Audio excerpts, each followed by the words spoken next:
Listen to the conversation between Bob Wills, who is a foreign student advisor at a language school, and Angela Tung, who is a student, and complete the form.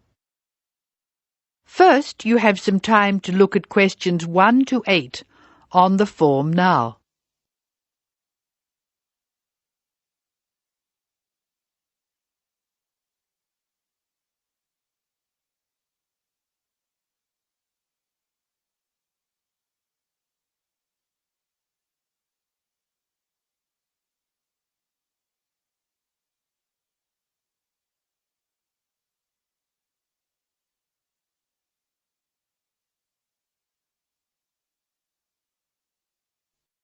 You should answer the questions as you listen because you will not hear the recording a second time.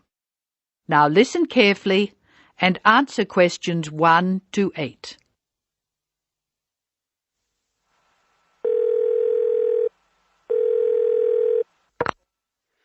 Hello, Foreign Student Advisor's Office. This is Bob Wills speaking. Can I help you? It's Angela Tung here, Bob. I'd like to make a request for special leave. Can I do that over the phone? Hello, Angela. You can make that request by phone, but I'll have to fill the form out. Let me get the special leave form. OK, here it is. Tell me your student number, please. It's H for Harry, 5712. H 5712. OK. What's your address, Angela? I live at 10 Bridge Street, Tamworth. 10 Bridge Street, Tamworth. And your phone number? The telephone number's 810675. Thanks. What course are you doing? I'm in the writing class. Writing. Who's your teacher this term? Mrs. Green. She spells her name like the colour. Thanks. When does your student visa expire? Let me look. July 15. July 15. OK. Which term do you want to take leave? Do you want dates? First, I have to write a term number. When do you want to take leave? In term 1. OK. Term 1. Now, can you tell me what are the exact dates? I'd like to be away May 31 to June 4. OK, I've got that. You'll miss 4 working days between May 31 and June 4. Is that right? Only 3. I'll be away over a weekend. I'll be back at my classes on June 5, so that's 3 days away. Look at questions 9 to 12.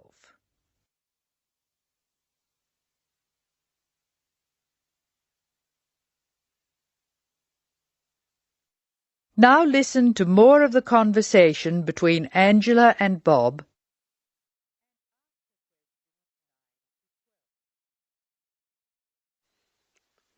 Why do you want to take leave, Angela? I'm going to visit my Aunt May. She's my mother's sister. She and her husband are my guardians while I'm here. Where do they live? About 50 kilometres from here, near Armadale. Do you have to take so long if they live nearby? My mother is coming with me. She's come for a holiday, so she wants to have some time with May. And I want to spend some time with my mother too. Aren't you going home soon? I've applied to extend my time here. I expect to go home in 12 months. That is the end of part 1. You now have half a minute to check your answers.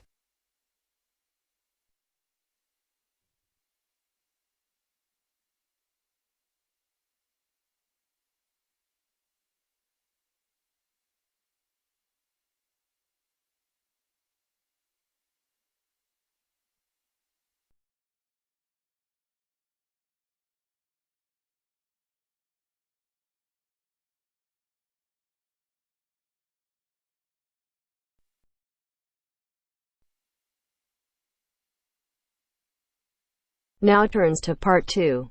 Part 2. First, you have some time to look at questions 11 to 15.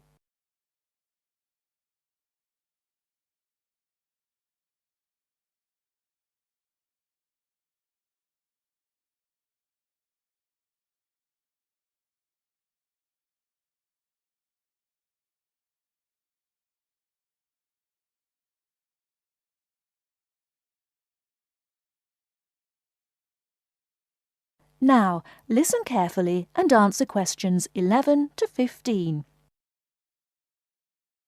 So, Enrique, have you started your research project on cities yet? I've done a bit of reading around the topic and made a few notes. But, if I'm honest about it, I really haven't done as much as I'd have liked to because I'm finding it a bit difficult. You don't know how relieved I am to hear you say that. I feel the same way. I think the key is to be able to make valid research questions. You're probably right about that. Didn't we have some lectures on how to write research questions? I think it was towards the beginning of the term. Yes, we did. I've got my notes somewhere in this file. I tell you what, why don't we look at the notes together and then try and come up with some research questions? At least that would be a good starting point. Give us some sense of where we're going with this. Brilliant idea. Let's get started. Okay. From what I remember, a good research question is all about knowing from the outset what it is you're trying to find out. Yes. And now that I'm looking at my notes again, I see I've written here that it's to do with understanding and evaluation. So, understanding a particular issue and evaluating any problems around it. And of course, a very important part is not overlooking any research that has already been done. Past research is just as important as what is being done now. It's a bit, I suppose, like looking at the research that's already been done and seeing if it agrees or disagrees with your own ideas. Sure, I hear what you're saying. But to do that properly, you have to have a clear idea in your head what your own research question is. And by that, I mean specific areas you want to focus on.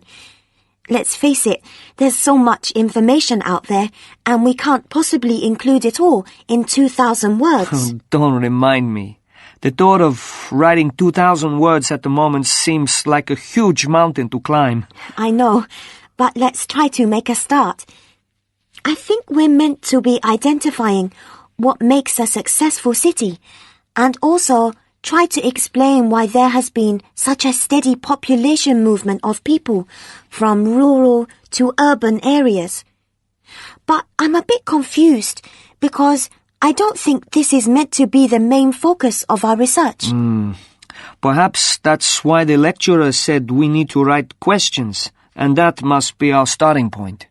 Okay, well, what we're investigating is more than simply what elements make a city successful, but we're also trying to offer possible explanations. So, we have two questions. Why do people want to move to cities? And why do people choose to live in them?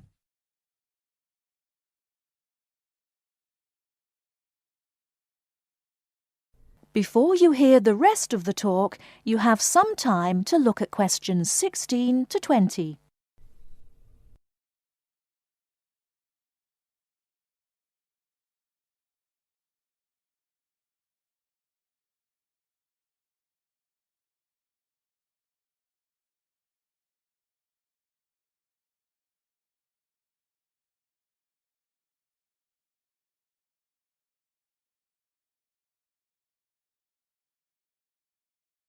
Now listen and answer questions 16 to 20.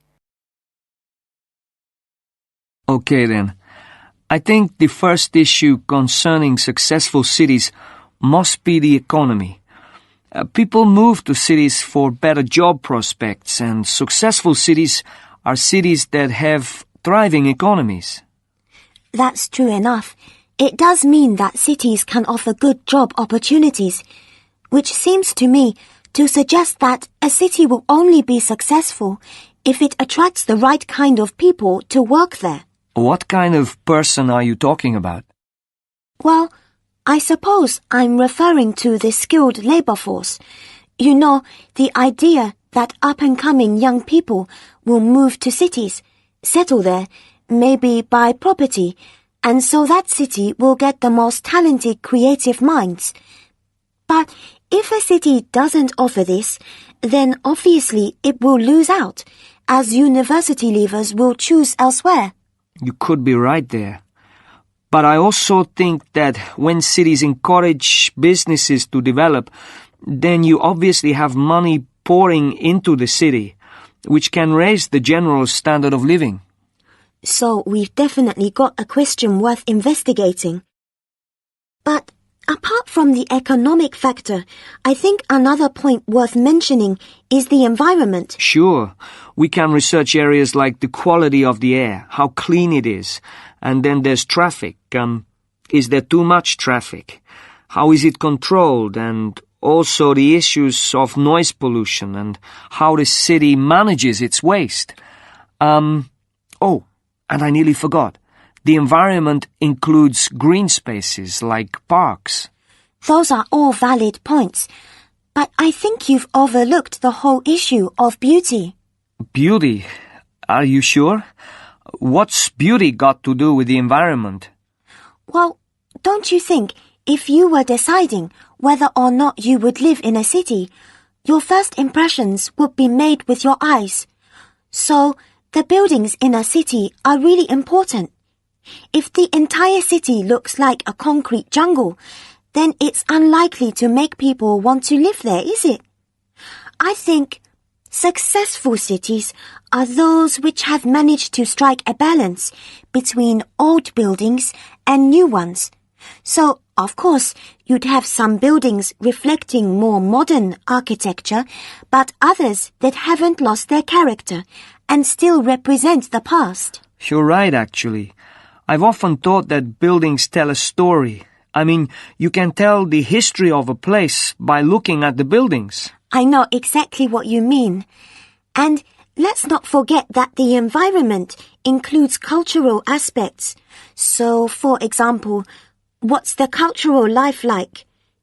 For me, a successful city will be attractive because it will have lots to offer, like a good nightlife and a wide variety of places to visit in the day, like museums and galleries, places like that. True, true.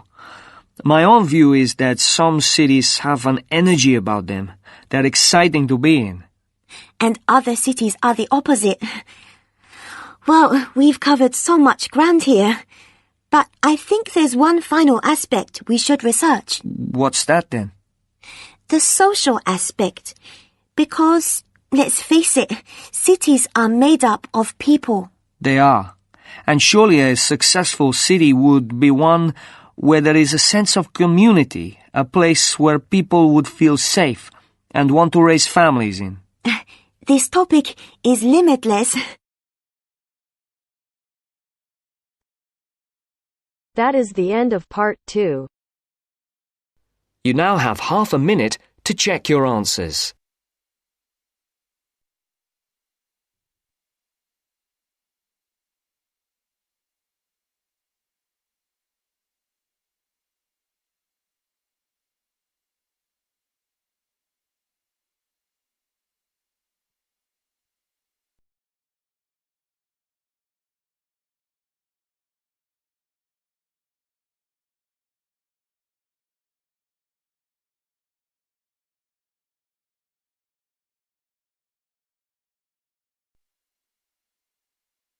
Now turns to part 3.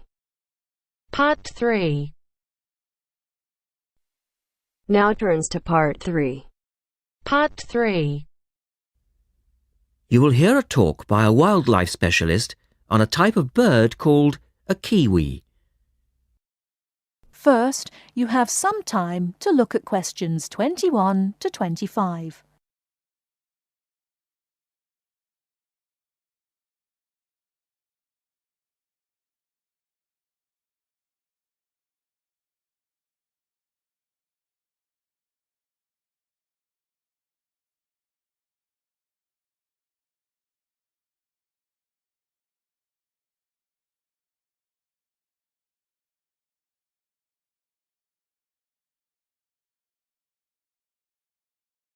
Now listen carefully and answer questions 21 to 25.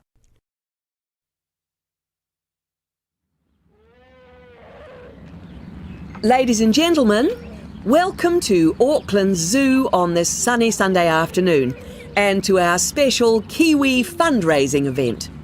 My job is to tell you all about the amazing little Kiwi, and your job, hopefully, is to dig deep in your pockets. Now, for the benefit of our overseas visitors here today, I should explain first of all that the Kiwi is the national bird of New Zealand, and sometimes New Zealanders themselves are known as Kiwis. Now, while Kiwis in the wild are a rare sight, the Kiwi as a symbol is far more visible. Apart from being in toy stores and airport shops all over the world, you'll find them on our stamps and coins.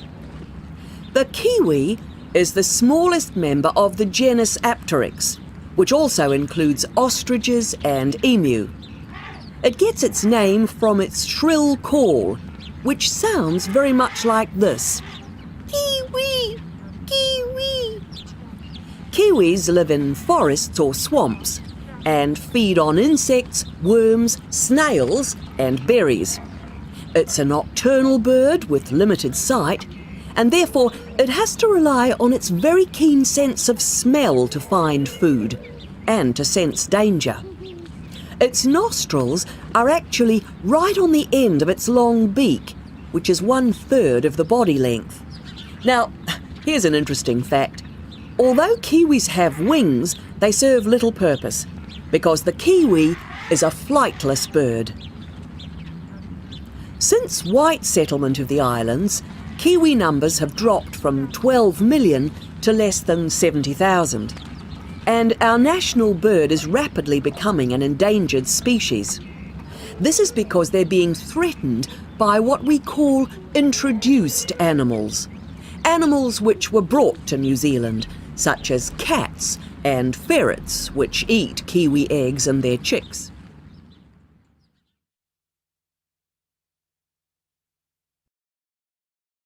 Before you hear the rest of the talk, you have some time to look at questions 26 to 30.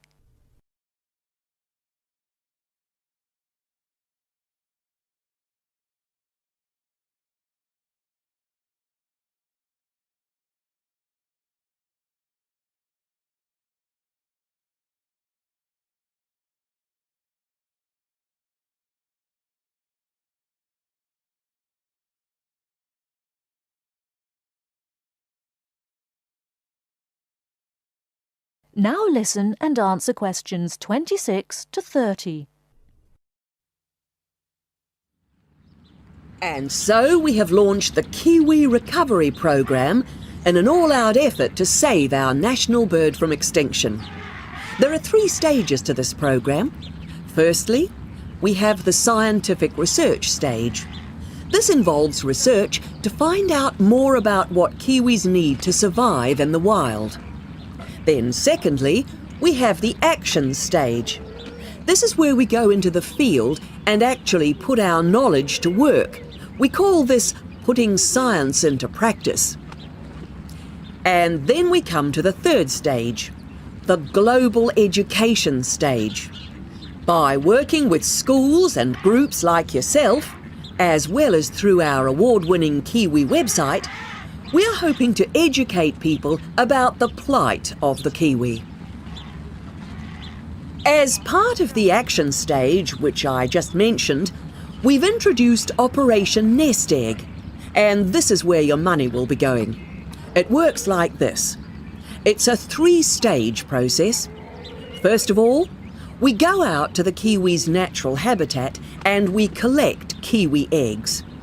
This is the tricky part, because it can be very difficult to find the eggs. Then, in safe surroundings, away from predators, the chicks are reared. Now, this can be done on predator-free islands or in captivity. They're reared until they're about 9 months old, at which stage the chicks are returned to the wild. So far, it's proving successful. And since we started the programme, some 34 chicks have been successfully raised this year, and their chances of survival have increased from 5 to 85%. However, it's not time to celebrate Kiwi survival just yet. About 95% of Kiwi chicks still don't make it to 6 months of age without protection, which is why Operation Nest Egg is so important. And we ask you to give generously today.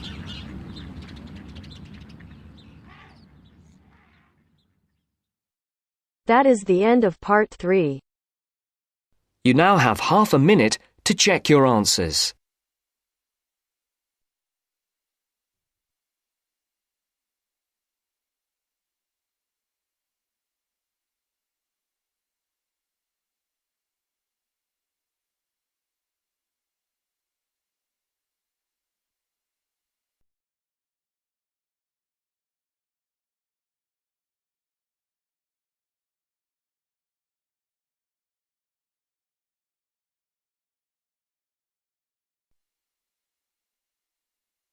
Now Part turns to 4. part 4.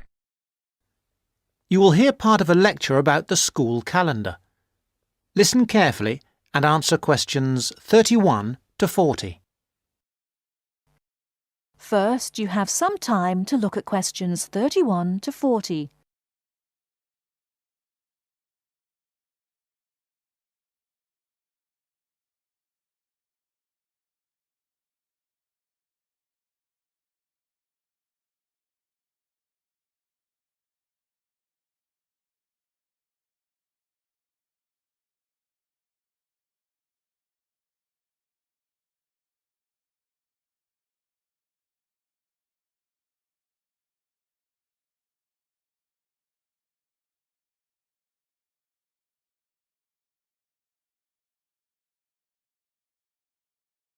Now, listen carefully and answer questions 31 to 40.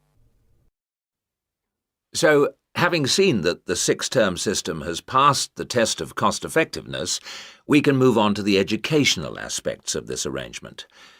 Firstly, all the terms would be approximately the same length. Instead of terms up to 13 weeks, which we have now, there could be a repeating pattern of 7 weeks of term time plus 2 weeks of vacation. This would be repeated 6 times per year. How does this affect the effectiveness of the educational provision? The most noticeable result would be that the very long summer holiday would be reduced in length. This byproduct of the six-term system could be beneficial. There's plenty of evidence of huge learning loss by pupils during the summer holidays. By learning loss, we mean the amount that pupils forget or lose during a holiday break. Ashley carried out a number of analyses which showed this conclusively. He investigated 39 studies examining the effects of summer holidays on standardized test scores. His analyses indicated that summer learning loss equaled 2 weeks to 7 weeks of instruction. On average, children's test scores were 3 weeks lower than when they left school in the previous term. He also found differences in the learning loss effect according to subject. The subjects he analysed were reading, writing and maths, and he found that the effect was greatest in maths and reading. Furthermore, although all social groups experienced roughly similar learning loss in the field of maths, the studies found that disadvantaged children showed even greater losses in reading skills. So, the problem of learning loss in traditional schools is clear. However, the results of studies into the six-term system and learning loss are ambiguous. Marchmont found that pupils in six-term schools maintained their test scores after the shorter holiday period. This is certainly an improvement on the traditional system where, as we have seen, pupils perform worse after the summer break. Benson, however, found no differences between those in traditional schools and on the six-term schedule. It would seem reasonable that if long holidays result in learning loss, then shorter holidays should result in less learning loss. So we await the outcome of further studies. Historically, of course, everyone knows the reason for our system of 3 terms per year. In days when agriculture was of much greater importance in our working lives, it was essential that the children helped with the harvest. Later on, this changed, and more people moved into the towns, But then there was a new problem. Before air conditioning, it was very impractical to try to teach children in the summer months. Nowadays, that's no longer a barrier. One way of providing something different is the summer school. Here, there is a completely different kind of educational provision. Cooper and others investigated 93 summer schools and the results they achieved. They all had a positive effect on learning. Most summer schools, of course, have small classes, and class size was shown to have a positive effect. Additionally, summer school children usually benefit from a great deal of parental support, not least because payment of fees is involved, and this, as so often, was shown to produce very good outcomes. Results were most impressive, in maths in general. That is the end of part 4. You now have half a minute to check your answers.